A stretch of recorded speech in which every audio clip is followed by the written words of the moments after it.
Good morning, everyone. I'm going to give you a heads up on this chapter 2, relational data model. In this chapter, you will become familiar with relational data structures. To understand the characteristics of relations, to know the definition of primary keys, candidate keys, super keys, and foreign keys. And to understand the relation constraints, primary key constraints, foreign key constraints, and domain constraints.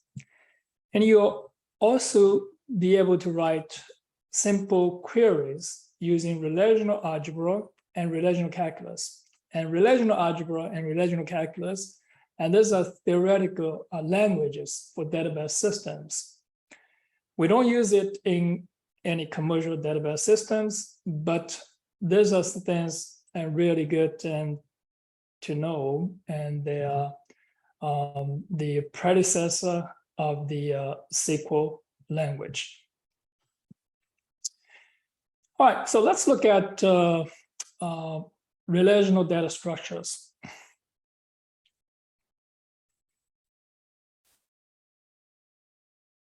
Relational data structure, so you can also call it relational model.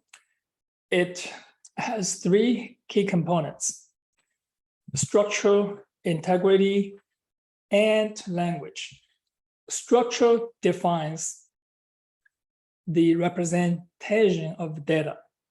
Integrity imposes constraints on the data. Language provides the means for accessing and manipulating data. This chapter, we're going to look at the structure, characteristics, integrity constraints, and theoretical query language of the data, relational data model. So there's a relational calculus and relational algebra. All right, so let's look at the relational structures. It's really simple. It's just like a table. So a relational database consists of a set of relations. Now, this is just a fancy term. Relation is a table. All right, so let's just call it, why we look at call it a relation, because when you say it's a table, you have a bunch of data. So now you have a relation, it's more like, hey, it's not only just data and the relationship among data.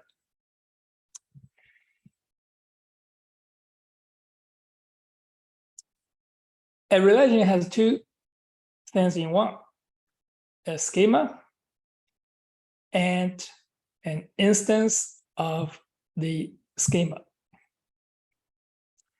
The schema defines the relation, and an instance is the content of the relation at a given time. It's just like in the object-oriented programming, you have a class, and a class is a definition, and you create an instance from the class, it becomes an object. So there's a concrete things from the class. So here we have the relation and an instance of the content of relation. So this schema is like a class, and here, and you can say, hey, we have a relation, and that's coming from the schema of the relation. An instance of a relation is nothing more than a table with rows and named columns. So for convenience, with no confusing, we refer instance of relations just as relations or tables. Just make it really simple, just to say this is an instance of a relation, it's just a relation or table.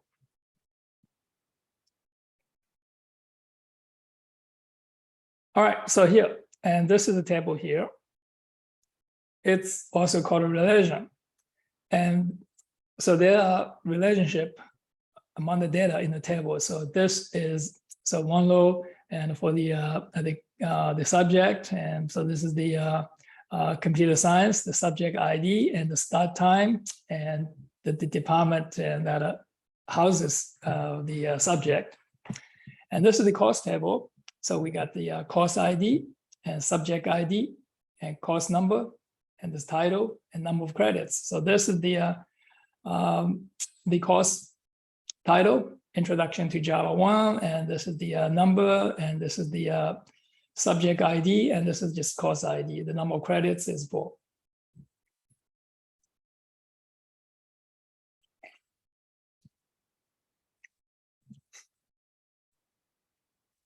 All right, so please note that a table or a relation is not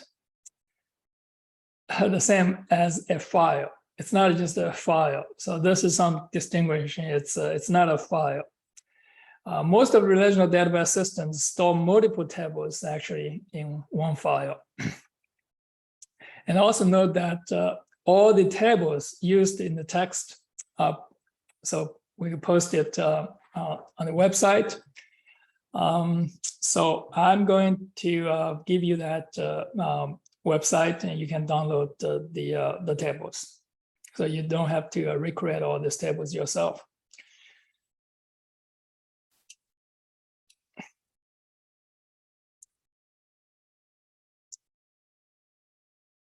So something you need to look at, I'm going to let you read this, a relational table theory. So it's a row is called a tuple, and a column is called an attribute. So this, it's a row, and it's called a tuple, and it's the same as, row, just to get a fancy name. Here is the attribute, and here's the column. Now, this is the mathematical definition. You can define the, this is the table of relation, and this is the as a set of, this all the IDs. Here is the it's the D2 as a set of all the subject names, and D3 as all the department IDs, and D4 as a set of all the start time. So this a subject table is a tuple, and V1, V2, V3, V4, and VI belongs to DI. So this is just mathematical representation. All right, let's look at the characteristic of relations. A relation is a named table in a relational database.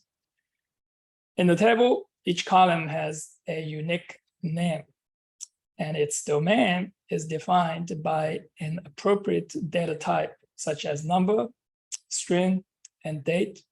Specifically, a relation has the following characteristics. No two records in the table are identical. No order of the records, the order of the records does not matter. And the order of the columns actually doesn't matter, as long as you have the right name, okay? Each value in a column is atomic, which means that it cannot be decomposed. If it's decomposed, its meaning is lost. For example, each row in the first table in this figure and here. So right here, this, you have, this is the, this one is not atomic. So this one here, the student ID right here, you see this one here, student ID, you have taken this, all these classes and there's many classes. So this value here is not minimal, it's not atomic. So you need to decompose it into this. Oh, here, student ID have this course, student ID have another course, student ID, and have this another course. So this is what we mean by atomic. a value may be null. So the null is a special value, which means unknown or not applicable. For example, the start time for a subject may be null if it's not known, and the and here apartment number here in this license table maybe null if the apartment number is not available. So here this is the special value unknown. All right, let's look at the integrity constraints. And integrity constraints impose a condition that all legal instances of the relation must satisfy. So here, let's look at some examples here.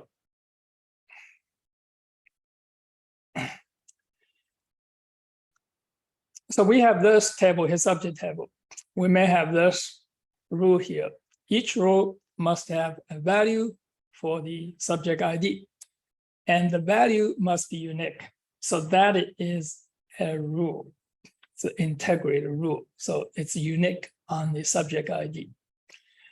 And here, the same thing for cost table and the cost ID, it's unique. All right, so now there's another thing here, is this relationship. Here, each value in the subject ID must match a value in the subject. So here, each value here in this subject, in the cost table, must match a value in the subject ID in the subject table. So here, you have CSCI, it has to be here. So if you have something, just XYZ, but if XYZ is not here, so that is a violation of this rule. There's another one, each value in the number of credits here, and it must be a value between 0 and 5 inclusive. So this is all okay. And so that's the integrity constraints. So we can define the integrity constraints. Coming to this is the, you can write the definition for this. Later on, we're gonna see this, how we're gonna define it in the SQL language. Here's domain constraints. Domain constraints, this is called a domain constraints right here, domain constraints. So this here is the domain constraints and the primary key constraints. This is actually called a primary key. You're going to choose this as primary key, it's unique. So the primary key constraints. And this is the, so in the SQL language, you can actually define, like it's here's domain. It's not null, so this is the table and here, and you can specify the constraints here. Constraints here is this is number of credits. And so here's the constraints for this number of credits. You're going to check this must be greater than or equal to 1, for example. So this is to define it. And the primary key here, you're going to define the primary key. So this is the constraint here, and the it's a primary key. So here in this table cost, and the primary key is this cost so it's subject ID and the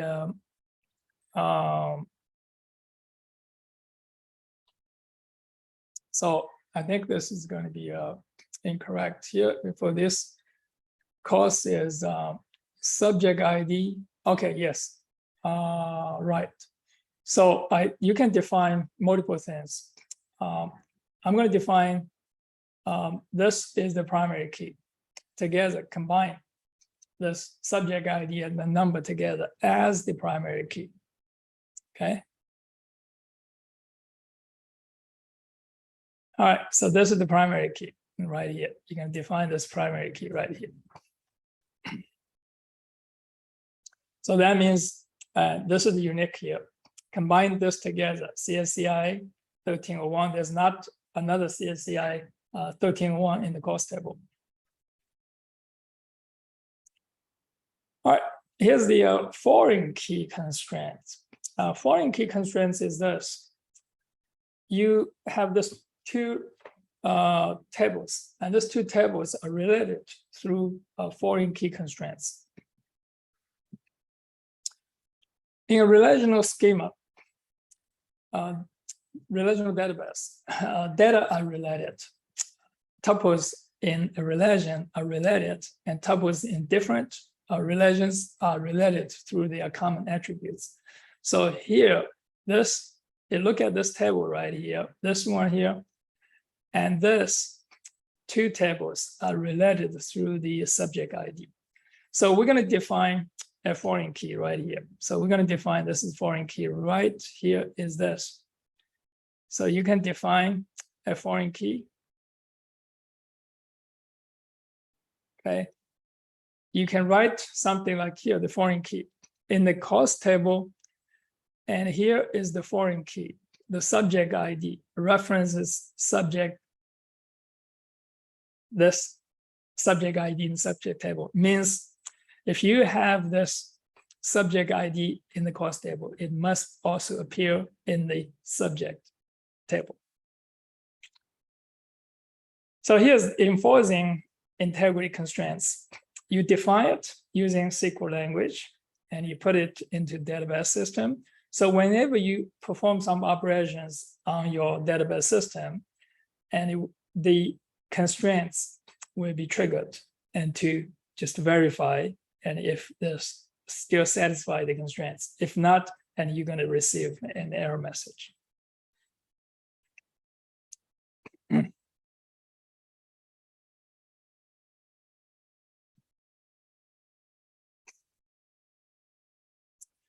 All right, so I have this and put this as optional, but I want you to do this.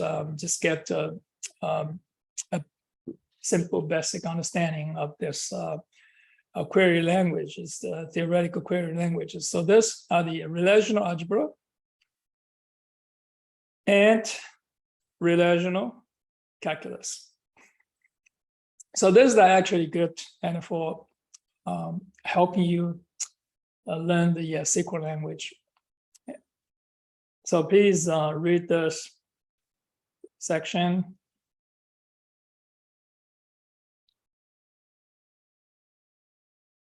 Okay. All right. So this one right here, this is weird here. I got this question mark here. It's actually, this is the symbol for the question mark, and don't know why, and this is not working here. And when this is, so please open this up. I'm not sure what happens to this. See if I can do something. Yeah. So the so look, the question mark is this symbol.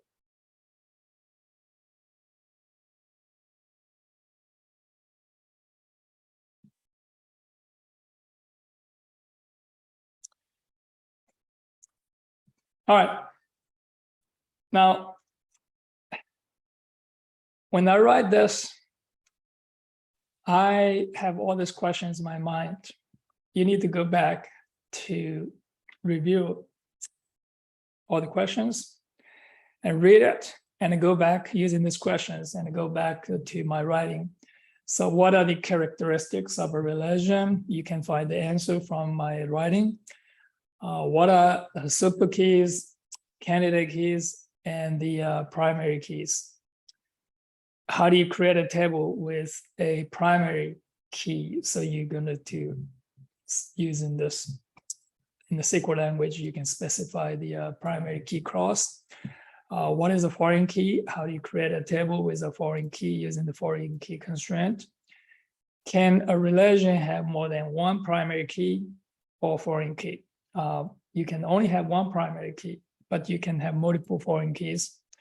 Does a foreign key need to be a primary key in the same relation? No. So there's a lot of details you can read in the writing in this chapter, and you can get the answer. Does a foreign key need to be in the primary key in the same. So this is no. So we already look at this. Does a foreign key need to have the same name as its reference primary key? So that's really interesting, and the answer is actually not. Can a foreign key value be null? So that's really interesting. You look at this, you're going to see this.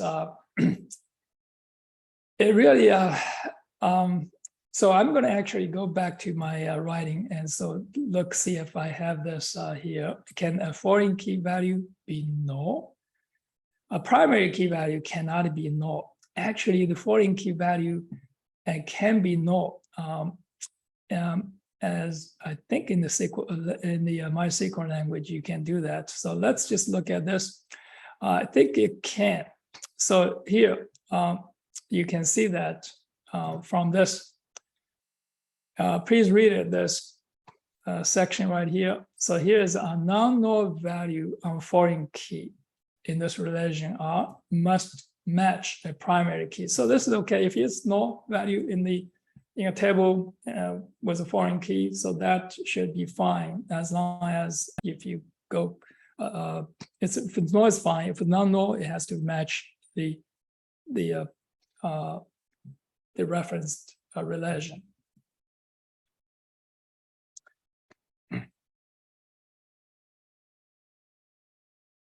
All right, so I'm going to go down here and see this is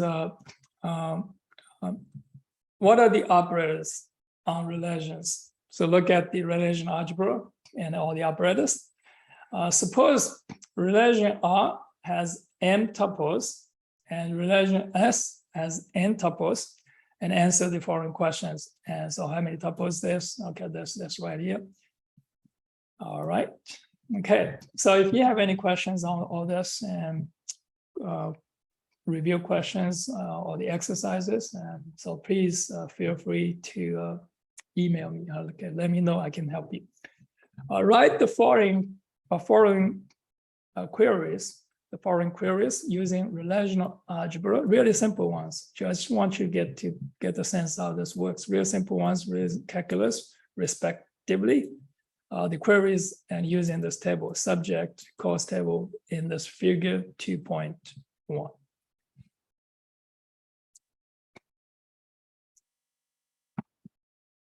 All right, that is all for the and heads up in this chapter 2.